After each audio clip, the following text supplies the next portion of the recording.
ശരിക്കും അവർക്കിടയിൽ എന്താ പ്രശ്നം? അതൊന്നും എനിക്കറിയില്ല. സാറിന് മീര മാമിനോട് എന്തോ പിണക്കം തോന്നിയെന്നുള്ളത് സത്യം. പക്ഷെ അവര് കരഞ്ഞോണ്ട് പോയപ്പോ സാറിന് വലിയ വിഷമായി.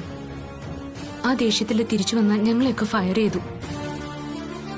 ഇനി സാറ് മാപ്പ് പറയാനായിട്ട് അങ്ങോട്ടെങ്ങാനും വരുമോന്ന് എനിക്കറിയില്ല. വന്നാ കുറച്ച് സോഫ്റ്റ് ആയിട്ട് പെരുമാറാൻ പറയണം മീര മാമിനോട്. സംഭവിച്ചതിൽ സാറിന് നല്ല കുറ്റബോധമുണ്ട്. ഇങ്ങോട്ട് വരുമെന്നോ? ആ അതെ. ഇപ്പൊ ഇങ്ങോട്ട് വരണ്ടെന്ന് പറയണം. ഇവിടെ ഒരു കുഴപ്പമുണ്ട്. എന്ത് കുഴപ്പം? ഒരു ചായ കിട്ടുമോ? നീള, എനിക്ക് അത്യാവശ്യമായി ഒരു ഹെൽപ്പ് ആവശ്യമുണ്ട്. മീര ഒന്ന് പറഞ്ഞ് മനസ്സിലാക്കണം. പിന്നെ വാസ്തവത്തിൽ അതവർക്ക് അത്ര ഫീൽ ചെയ്യുന്ന ഞാൻ കരുതിയില്ല. അവനെന്റെ റെസ്റ്റോറന്റിൽ വന്നിരുന്നു. അപ്പൊ ഞാൻ അയ്യോ സർ. എന്താ നീള, എന്താ പ്രശ്നം?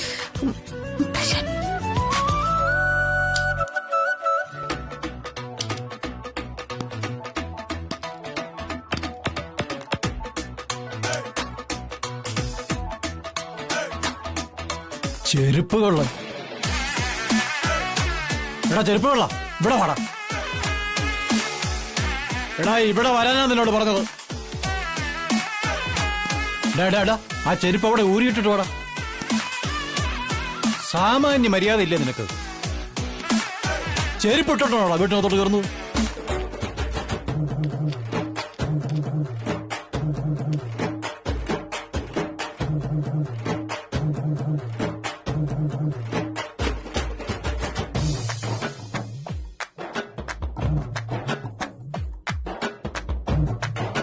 ഉണ്ണിത്താൻ സാറേ, അയ്യോ ഇതെന്താ വോക്കർ?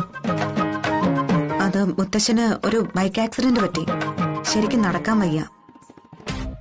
റോഡിൽ കൂടിയൊക്കെ നടക്കുമ്പോ ശ്രദ്ധിക്കണ്ടേ? നടന്നതല്ലടാ, ഓടിച്ചതാ. ഞാൻ ആ ബൈക്ക് ഓടിച്ചത്. ഈ പ്രായത്തിലോ? പ്രായത്തിനെന്താ കുഴപ്പം? നീ എന്നെ അങ്ങ് കിഴവനാക്കുകയാണോ? ഞാൻ അങ്ങനെയൊന്നും ഉദ്ദേശിച്ചല്ല. പിന്നെ എങ്ങനെ? അതിരിക്കട്ടെ, നിനക്കെന്താ ഇവിടെ കാര്യം? ഞാനിവിടെ ഇല്ലാത്ത സമയത്ത് നീ എന്തൊക്കെയോ കുഴപ്പങ്ങൾ ഒപ്പിച്ചു വെച്ചിട്ടുണ്ട്.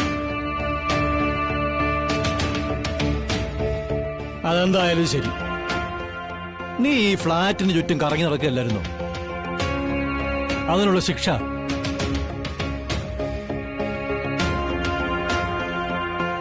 ഇന്നത്തെ ഉച്ചഭക്ഷണം നീ ഉണ്ടാക്കണം, ഇവിടുത്തെ അടുക്കളയിൽ.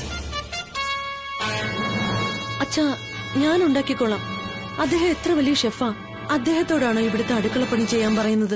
ഷെഫാണെങ്കിൽ അത് അവിടെ. ഇത് രാധാകൃഷ്ണൻ ഉണ്ണിത്താന്റെ ഫ്ളാറ്റാ. ഇവിടെ രാധാകൃഷ്ണൻ ഉണ്ണിത്താൻ പറയുന്നതാണ് നിയമം. ഇല്ലെങ്കിൽ മേലിൽ ഈ ഫ്ളാറ്റിൽ കാലുകുത്താൻ പാടില്ല നീ.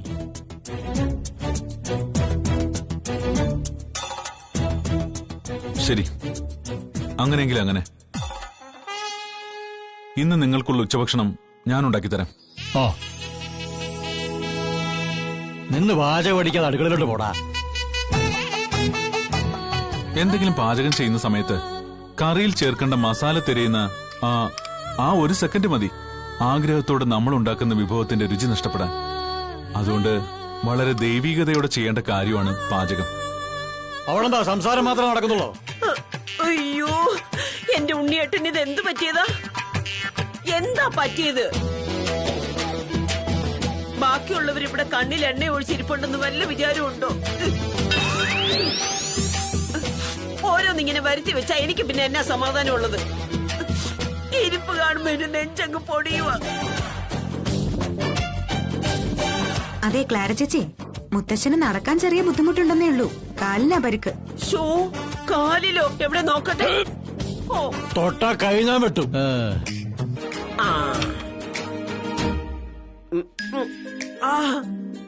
കലക്കി. എന്തൊരു ടേസ്റ്റാ. സാറ് ഒന്ന് കുടിച്ചു നോക്കണം.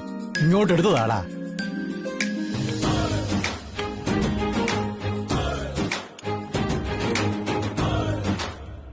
എങ്ങനെയുണ്ട്?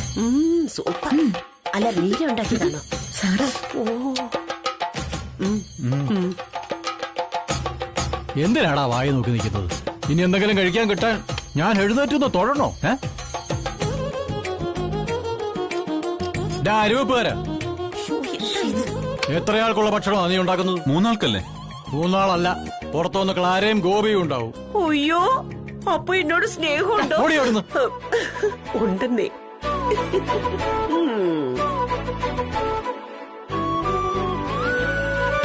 ആ ഗോപി, ഇന്ന് ഉച്ചഭക്ഷണം ഇവിടുന്നാകാം. എനിക്ക് കൊള്ളാവുന്ന ഒരു വെപ്പുകാരനെ കിട്ടിയിട്ടുണ്ട്. ആ വാ വാ. താനീ കാണിച്ചത് വല്ലാത്ത സാഹസമായിപ്പോയി. ഈ പ്രായത്തിൽ ബൈക്കെടുത്ത് കറങ്ങാന്ന് വെച്ചാ ഒന്നാമത് നമ്മുടെ റോഡൊന്നും കൊള്ളില്ല.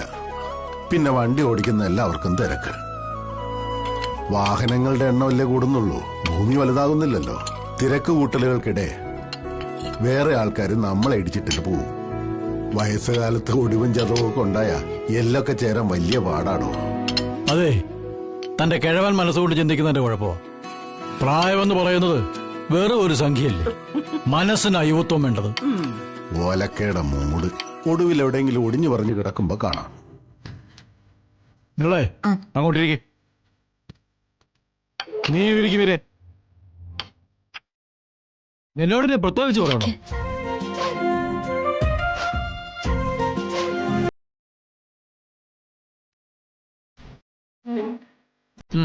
വേണമ്പ അരി വെപ്പുകാരൻ.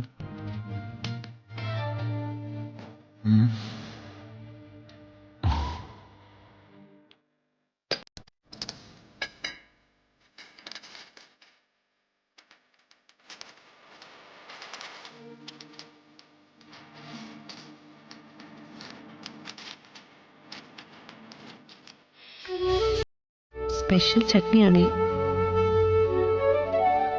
എരിവ് കൂടുതലായിരിക്കും.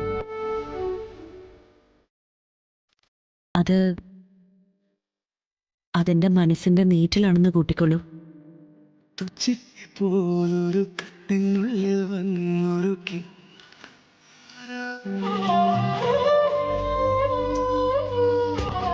പിന്നെ ഒരേ ജീവ്. പോലൊരു കപ്പിനുള്ളിൽ വന്നൊരു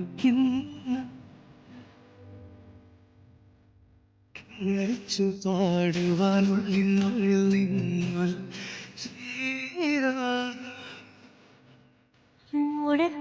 കുളിരുള്ള പുലരിയിൽ പാറി പാറി എന്നും നിന്റെ കനവുകളിൽ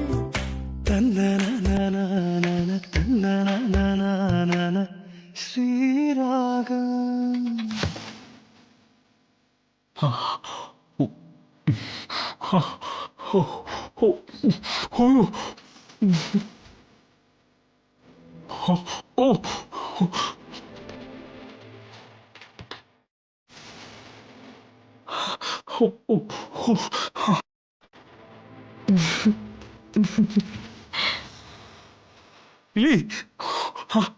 മിലി, മിലി, മിലി, വെള്ളം. നിങ്ങളെ ഇന്ന് നേരത്തെ പോയോ? അവൾക്ക് ഇന്ന് എന്തോ മീറ്റിംഗ് ഉണ്ടെന്ന് പറഞ്ഞാ. മോനെ, വീട്ടു സാധനങ്ങളൊക്കെ കഴിയാറായി. രാവിലെ തന്നെ തുടങ്ങിക്കോളും. മനുഷ്യനിവിടെ അല്ലാതെ തന്നെ ഭ്രാന്ത് പിടിച്ച് നിൽക്കുക. മോനിത്തവണ ചെലവിന് പൈസയൊന്നും തന്നില്ലല്ലോ. തന്നിരുന്നെങ്കിൽ സാധനങ്ങളൊക്കെ മേടിക്കായിരുന്നു. ചിലവിന് തന്നില്ലെങ്കിൽ എനിക്ക് ഇവിടെ നിന്ന് കഴിക്കാൻ തരണ്ട, അതുപോലെ. എപ്പോ നോക്കിയാലും പൈസ പൈസ എന്നുള്ള വിചാരേ ഉള്ളൂ. വന്നിരുന്ന് കഴിക്കടാ. എനിക്ക് വേണ്ട, രാവിലെ തന്നെ വയറ് നിറഞ്ഞു. എടാ, ആഹാരത്തിനോടല്ല ദേഷ്യം കാണിക്കേണ്ടത്. എനിക്കൊന്നും വേണ്ട.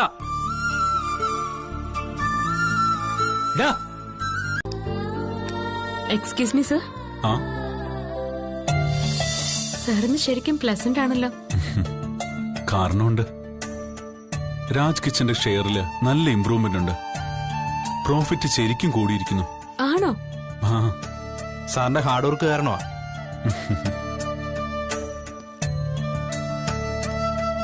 നോനോ, ഞാൻ മുമ്പിൽ നിൽക്കുന്നേ ഉള്ളൂ. നിങ്ങൾ ഉൾപ്പെടുന്ന നമ്മുടെ ടീമിനാണ് ഫുൾ ക്രെഡിറ്റ്. സാറിന്റെ സ്ഥാപനം എന്ന് പറയുമ്പോ അത് ഞങ്ങളുടേതും കൂടിയാണല്ലോ. തീർച്ചയായും. സർ, മീര സ്വീറ്റിക്ക് പിന്നെ ഓർഡർ വന്നോണ്ടിരിക്കുക. റെസ്റ്റോറന്റിൽ ഒരുപാട് പേര് മീര സ്വീറ്റ് കഴിക്കാനായിട്ട് എത്തുന്നുണ്ട്. ടുഡേ സ്പെഷ്യലിൽ ആ ഡിഷില്ല എന്ന് പറയുമ്പോ നാളെ വന്നാ കാണുമല്ലോ എന്നാ കസ്റ്റമേഴ്സ് ചോദിക്കുന്നത്. നമ്മൾ തൽക്കാലം അത് നിർത്തിവെച്ചിരിക്കുകയാണെന്ന് പറഞ്ഞാൽ മതി. അപ്പോ ആളുകൾ ചോദിക്കും, എന്താ പിന്നെ അത് വീണ്ടും തുടങ്ങിയ പോരെന്ന്. ഞാനൊരു സജഷൻ പറയട്ടെ. സജഷനോ? മീര സ്വീറ്റി എന്നുള്ള പേര് മാറ്റിയിട്ട് നമ്മൾ അതേ ചക്കപ്പായസം ഉണ്ടാക്കുന്നു, അതേ രുചിയിൽ വിളമ്പുന്നു. കസ്റ്റമേഴ്സ് ഹാപ്പി ആവും. പക്ഷെ ഞാൻ ഹാപ്പി ആവില്ല. എന്നാ സാർ ഞാൻ കിച്ചണിലോട്ട് പോയിക്കോട്ടെ.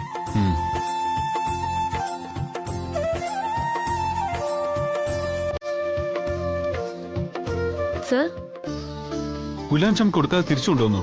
കൊടുത്തു സർ. ഇത് സാറിനെ ഏൽപ്പിക്കണമെന്ന് പറഞ്ഞു മാഡം തന്നേച്ചതാ.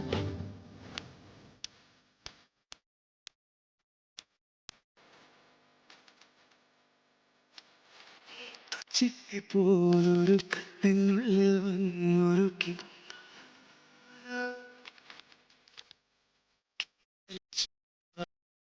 നിന്നൊരു ശ്രീ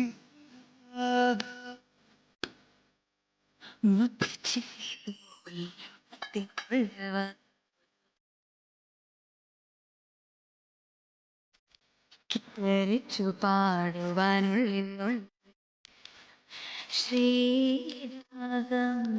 1,00,000 രൂപയുണ്ട്. 1,00,000 രൂപയോ?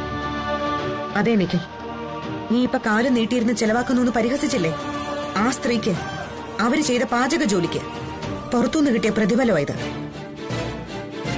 വർഷങ്ങളോളം ഈ വീടിന്റെ അടുക്കള കിടന്ന് നിനക്കൊക്കെ അന്നം ഉണ്ടാക്കാനും നിന്റെയൊക്കെ അഴുക്കലക്കാനും കഷ്ടപ്പെട്ട ഇവർക്ക് എത്ര ലക്ഷം പ്രതിഫലം കൊടുക്കണം നിഖിൽ? അല്ല, എത്ര കോടി കൊടുക്കണം? അതൊന്നും വേണ്ടല്ലോ അല്ലേ? പുറത്ത് പ്രതിഫലം കിട്ടുന്ന ജോലിക്കും വീടിനുള്ളിൽ ചെയ്താൽ വിലയില്ല. ഒന്നും വേണ്ട നിഖിൽ. നിന്റെ ഒരു ഷർട്ട് ഇസ്തിരിയിട്ട് കിട്ടാൻ പുറത്ത് നീ എത്ര രൂപയാ കൊടുക്കുന്നേ? അമ്മ ഇസ്തിരിയിട്ട അതിന് വിലയില്ല. അത് അമ്മയുടെ കടമയല്ലേ? അമ്മ ഉറങ്ങുന്നത് എപ്പോഴാണെന്ന് നീ കണ്ടിട്ടുണ്ടോ നിഖിൽ? ഉണരുന്നത് എപ്പോഴാണെന്ന് കണ്ടിട്ടുണ്ടോ? കണ്ടിട്ടില്ല, കാണാൻ പറ്റില്ല. ഈ അമ്മ മാത്രമല്ല, ഒരമ്മയും ഉറങ്ങുന്നതും ഉണരുന്നതും മക്കൾക്ക് കാണാൻ പറ്റില്ല. അവരുണരുന്നതിന് മുൻപേ അമ്മ എഴുന്നേൽക്കണം. അവരുറങ്ങിക്കഴിഞ്ഞേ അമ്മയ്ക്ക് ഉറങ്ങാനാവൂ. അലാറം അടിച്ചാലും അത് നിർത്തിവെച്ചിട്ട് നമ്മൾ ഉറങ്ങിക്കളയും. നമുക്കുറങ്ങാം, അമ്മ ഉണർന്നിരിക്കുന്നുണ്ടല്ലോ. നമ്മളെ എഴുന്നേൽപ്പിക്കാനും നിന്റെ ബ്രഷ് ടൂത്ത് പേസ്റ്റ് വെച്ച് തരാനും ഒക്കെ, രാവിലെ ഉച്ചയ്ക്കും ഭക്ഷണം തരാനും ഒക്കെ ക്ലോക്കിലെ സൂചി പോലെ കറങ്ങിക്കൊണ്ടിരിക്കുകയാണ് ഓരോ അമ്മമാരും. നിറച്ചുണ്ടിട്ടെ ഒരു ഏമ്പക്കവും വിട്ട് ബെഡ്റൂമിൽ കിടന്ന് സുഖമായിട്ട് കിടന്ന് ഉറങ്ങുമ്പോ എച്ചിൽ പാത്രങ്ങളോട് മല്ലു പിടിക്കായിരിക്കും അമ്മ. നടുവടിയുന്ന പണി കഴിഞ്ഞിട്ട് ഒന്ന് നേരെ ചൊവ്വേ കണ്ണടയ്ക്കുമ്പോഴേക്ക് നേരം പരപര വെളുക്കും. അപ്പൊ എഴുന്നേറ്റില്ലെങ്കില് മക്കളെ കൃത്യസമയത്ത് ഓഫീസിൽ വിടാൻ പറ്റില്ല. വീടിന്റെ ബാധ്യത എടുത്ത് തലയെ വെച്ചിരിക്കുന്ന ഓരോ പെണ്ണും ഒരു നിമിഷമെങ്കിലും ആഗ്രഹിക്കും പുരുഷനായി ജനിച്ചിരുന്നെങ്കിലെന്ന്. സ്വസ്ഥമായി സമാധാനമായി ഒന്നുറങ്ങാൻ. എന്നിട്ടും ആ ജോലിക്ക് ശമ്പളമില്ല, പെൻഷനില്ല, ഗ്രാറ്റുവിറ്റി ഇല്ല, ബോണസോ എന്തിന് റിട്ടയർമെന്റ് പോലും ഇല്ല. കണ്ണും കൈയും എത്തുന്ന കാലത്തോളം അടുക്കള കിടന്ന് കഷ്ടപ്പെടണം. അതിന് പ്രതിഫലമായി കൊടുക്കാൻ പറ്റുന്നത് നന്ദി മാത്രം. ആ ഒരിത്തിരി ദയ കൂടിയാ നീ ഇന്ന് നിഷേധിച്ചത്. ഞാൻ ഒരൊറ്റ ചോദ്യം നിൽക്കും. അമ്മ ഉറങ്ങിയോ? അമ്മ ഭക്ഷണം കഴിച്ചോ? അമ്മയ്ക്ക് സുഖമാണോ? ഇങ്ങനെ എന്തെങ്കിലും നീ ഇന്നേ വരെ ചോദിച്ചിട്ടുണ്ടോ ജീവിതത്തിൽ ഒരിക്കലെങ്കിലും? അമ്മേ, എന്താടാ എന്താടാ എന്താന്ന് വെച്ചാ പറ. ഒന്നുമില്ല അമ്മേ, ഞാൻ എന്റെ അച്ഛനെ കുറിച്ച് ഓർത്തതാ. എന്താ പെട്ടെന്ന് അങ്ങനെ? മോന് അമ്മയില്ലേ? മോനെന്തിനാ പിന്നെ ഇങ്ങനെ വിഷമിക്കുന്നത്? എന്നാലും അച്ഛന്റെ സ്നേഹം അനുഭവിക്കാനുള്ള ഭാഗ്യം എനിക്ക് കിട്ടിയില്ലല്ലോ അമ്മേ. ഓരോരുത്തർ അച്ഛനെ സ്നേഹിക്കുന്നത് കാണുമ്പോ എന്തോ മനസ്സിന് വല്ലാത്തൊരു വിഷമം. എനിക്ക് അങ്ങനെയൊന്നും കിട്ടിയില്ലല്ലോ എന്ന് ഓർക്കുമ്പോ ഒരു സങ്കടം. മോൻ വെറുതെ ഓരോന്ന് ആലോചിച്ച് മനസ്സ് വിഷമിപ്പിക്കണ്ട. മോൻ അമ്മയോട് പറ, ഇപ്പൊ എന്താ നിനക്ക് ഇത്ര സങ്കടം? അച്ഛന് സുഖമില്ല അമ്മേ. ആർക്ക്? നിളയുടെ അച്ഛനോ? എന്തു പറ്റി? എന്താ പിന്നെ നീ എന്നോട് പറയാത്ത? നിളയുടെ അച്ഛനൊന്നും പറ്റിയില്ല. പറ്റിയത് എന്റെ ഫ്രണ്ടിന്റെ അച്ഛന്. ഏത് ഫ്രണ്ട്? നമ്മുടെ സണ്ണിയില്ലേ, അവന്റെ അച്ഛൻ രാവിലെ നടക്കാനായി പോയപ്പോ ഹാർട്ട് അറ്റാക്ക് വന്നു. ആളെ ഇവിടെ സിറ്റി ഹോസ്പിറ്റലിൽ അഡ്മിറ്റ് ചെയ്തിരിക്കുക. ഉടനെ ഓപ്പറേഷൻ വേണമെന്നാണ് ഡോക്ടർമാർ പറയുന്നത്. പക്ഷെ അതിനുള്ള പണം അവന്റെ കയ്യിലില്ല. പാവം അതിനുവേണ്ടി കിടന്ന് നെട്ടോട്ട് ഓടുക. അമ്മേ, ഞാൻ ഈ മാല വിറ്റിട്ട് അവന്റെ അച്ഛന്റെ ഓപ്പറേഷനുള്ള പണം കൊടുക്കട്ടെ. ഇങ്ങനൊരു അവസ്ഥയെ ഞാൻ അവനെ സഹായിച്ചില്ലെങ്കിൽ ഞാൻ അവന്റെ ഫ്രണ്ടാന്ന് പറയുന്നതിൽ എന്താ അർത്ഥം? നിന്നെപ്പോലെ ഒരു മകനെ എനിക്ക് തന്നതിന് ദൈവത്തോട് ഒരുപാട് നന്ദിയുണ്ട്. നീ മാലയൊന്നും വെക്കണ്ട, പണം അമ്മ തരാം. മോനെ, അമ്മയ്ക്ക് കിട്ടിയ ചെക്കില്ലേ, അത് മാറിയിട്ട് ഫ്രണ്ടിന്റെ അച്ഛന്റെ ഓപ്പറേഷനുള്ള പണം കൊടുക്ക. വേണ്ടമ്മേ, അത് അമ്മയ്ക്ക് കിട്ടിയതല്ലേ. തൽക്കാലം അതിൽ നിന്ന് പണം എടുക്കണ്ട. ഒരാവശ്യത്തിന് വേണ്ടി പണം എടുക്കുന്നതിന് എന്താടാ തെറ്റ്? നീ ഫ്രണ്ടിനെ വിളിച്ച് പറഞ്ഞേക്ക്, പണത്തിന്റെ കാര്യം ഓർത്ത് ടെൻഷൻ ആവണ്ടെന്ന്. എന്നാലത് നമുക്ക് എത്രയും പെട്ടെന്ന് കൊടുക്കാം. ഓപ്പറേഷൻ നടക്കാത്തതിന്റെ പേരിൽ അവന്റെ അച്ഛൻ എന്തെങ്കിലും സംഭവിച്ചാൽ പിന്നെ ജീവിതത്തിൽ ഒരിക്കലും സമാധാനം കിട്ടില്ല. ഓഫീസിൽ വന്നാ ഒളിച്ചു മാറിക്കളയും, ഫോൺ വിളിച്ചാൽ എടുക്കില്ല. അപ്പൊ പിന്നെ ഞാനെന്ത് ചെയ്യാനാ? എടാ, ഫ്രണ്ട്ഷിപ്പിന്റെ പേരിൽ 30,000 അല്ല 3 ലക്ഷം വേണ്ടെന്ന് വെക്കുന്നവനാ ഈ സണ്ണി. പക്ഷേ പറയുന്ന റീസൺ ജെന്യൂൻ ആയിരിക്കണം. അല്ലെങ്കിൽ 3 ലക്ഷമല്ല 3 രൂപ പോലും ഞാൻ വിട്ടുകളയില്ല. ഫ്രണ്ട്ഷിപ്പിന്റെ പേരും പറഞ്ഞ എന്നെ തേക്കാനാ നീ നോക്കിയതാ. നിനക്കൊന്നും ആ വാക്കിന്റെ അർത്ഥം പോലും അറിയില്ല. ഈ കാശും നീ അധ്വാനിച്ചുണ്ടാക്കിയതൊന്നും അല്ലാന്ന് എനിക്കറിയാം. വേറെ ഏതെങ്കിലും പാവപ്പെട്ടവനെ കമത്തിയിട്ടുണ്ടാവും. മോനെ, എന്താ അമ്മേ? നിന്റെ ആ ഫോണൊന്ന് തരൂ. മരുന്ന് കഴിക്കാനേ അച്ഛനെ ഓർമ്മിപ്പിക്കാനാ. അമ്മയുടെ ഫോൺ എവിടെ? ഇതില് ബാലൻസ് തീർന്നുപോയി. കൊണ്ടുപോ. ആ, സണ്ണിയല്ലേ? ആ, അതെ. അച്ഛനെങ്ങനെയുണ്ട്? ആ, ഇപ്പൊ കുഴപ്പമില്ല. ഞങ്ങളൊക്കെ പ്രാർത്ഥിക്കുന്നുണ്ട് കേട്ടോ. അമ്മ ഇങ്ങോട്ട് ചെന്നേ, മുത്തശ്ശനെ വിളിക്ക്.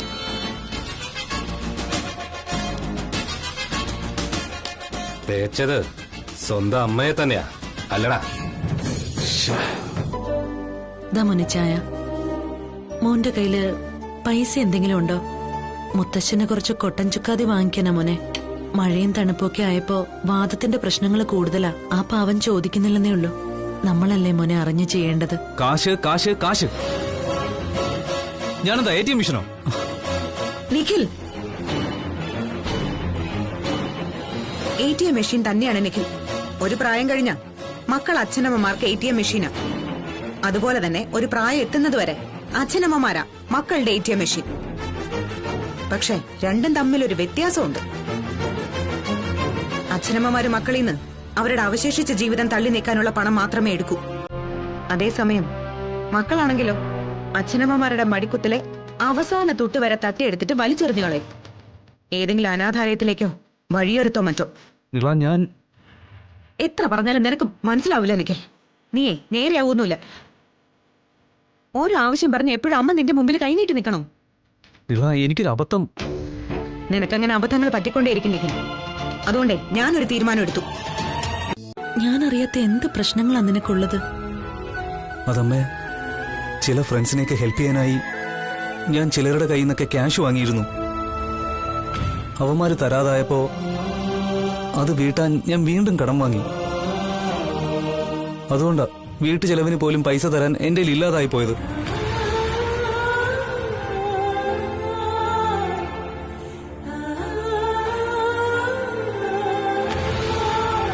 കൂട്ടുകെട്ടുകളാ മോനെ പലരെയും വലിയ കടക്കാരനാക്കുന്നത്. നിന്നെക്കുറിച്ച് ഓരോന്ന് പറയുന്നത് കേൾക്കുമ്പോ എനിക്ക് പേടി തോന്നുന്നു.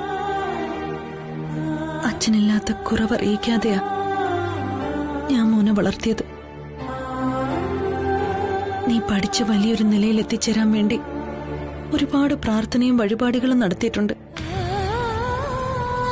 ഇപ്പൊ തന്നെ ഞാൻ പ്രാർത്ഥിച്ചത് എന്റെ മോൻ ഒരു അപകടവും വരുത്തരുതെന്ന. അമ്മയ്ക്ക് നീ നിലയോ അല്ലാതെ മറ്റാരാ ഉള്ളത്? നീ എന്തെങ്കിലും പ്രശ്നങ്ങളിൽ ചെന്ന് ചാടിയാ എന്നെക്കാൾ ഒരുപക്ഷെ വിഷമിക്കുന്നത് നിലയായിരിക്കും. നിന്നെ വിശ്വസിച്ച് വന്നവളാവള്. ആ വിചാരം എപ്പോഴും എന്റെ മോൻ ഉണ്ടായിരിക്കണം. ആ കുട്ടിയുടെ മനസ്സ് വിഷമിപ്പിക്കാതെ നോക്കാനുള്ള ഉത്തരവാദിത്വം എന്റെ മോനുണ്ട്. ഇല്ലമ്മേ, ഇനി ഞാൻ ഒരിക്കലും അമ്മയൊന്നുള്ളയോ വിഷമിപ്പിക്കില്ല. എന്റെ മോനെ പറഞ്ഞത് ഭഗവാന്റെ മുന്നിൽ വെച്ചൊന്ന് സത്യം ചെയ്യോ?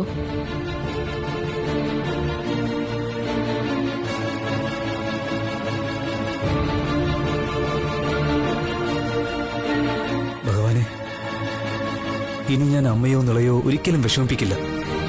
ഇത് സത്യം.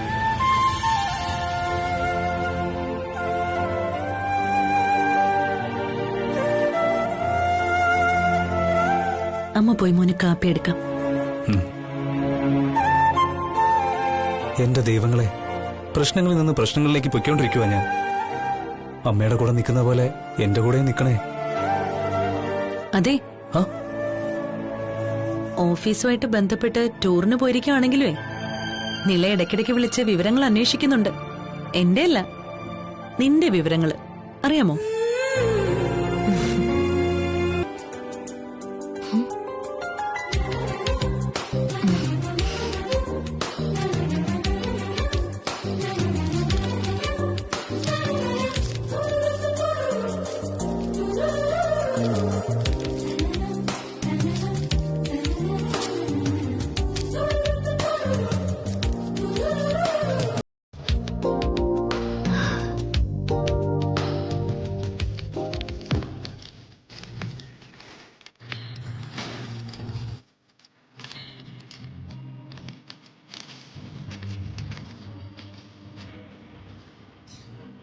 ഞാൻ നൽകുന്ന പ്രണയത്തിന്റെ രുചിക്ക് മറുപടി കിട്ടുമോ?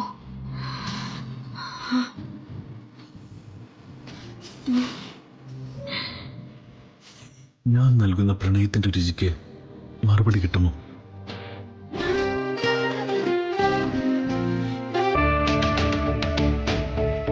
ഗ്യാസ് ഏജൻസി ചെന്ന സിലിണ്ടർ കിട്ടുമോ അമ്മേ? ഞാൻ ചോദിച്ചു മോനെ, ഇന്നിനി പറ്റില്ല എന്നാ പറയുന്നത്. ഗ്യാസിന്റെ കാര്യം ഈ വീട്ടിൽ ഇന്നിനി ആരും സംസാരിക്കരുത്. ഞാൻ നോക്കട്ടെ സിലിണ്ടർ കിട്ടുമോന്ന്. മീര, ചായ കുടിച്ചോ? ഞാൻ എടുത്തു വെച്ചിട്ടുണ്ട്. അമ്മേ,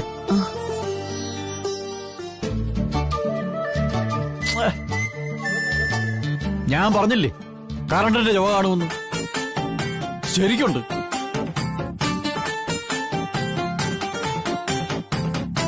കാലികായി കിടക്കുന്ന വയറ്റിലേക്ക് ഈ ചായ ചെല്ലുമ്പോ വിശപ്പിരട്ടിക്കും. അപ്പൊ എന്ത് ചെയ്യും? നമുക്ക് പുറത്തുപോയി കഴിക്കാൻ മുത്തശ്ശ റെഡിയാവും. കണ്ട ഹോട്ടലിലേക്ക് ഞാൻ വരാനും അത് പള്ളിയിൽ പോയി പറഞ്ഞാൽ മതി. നിങ്ങൾ രണ്ടുപേരും പോയി കഴിക്കും. അപ്പൊ അച്ഛനോ? എനിക്ക് എന്തെങ്കിലും കൊണ്ടുവന്നാ മതി, സൗകര്യം ഉണ്ടാക്കി. അതെന്തു പറച്ചില്ല ഉണ്ണിത്താനെ, അവര് കൊണ്ടുവരുമല്ലോ. എന്നാലേ താളം ചവിട്ടാതെ പോകാൻ നോക്ക്. വയറിവിടെ കത്തുന്നു. അമ്മ പെട്ടെന്ന് റെഡിയാക്കേ.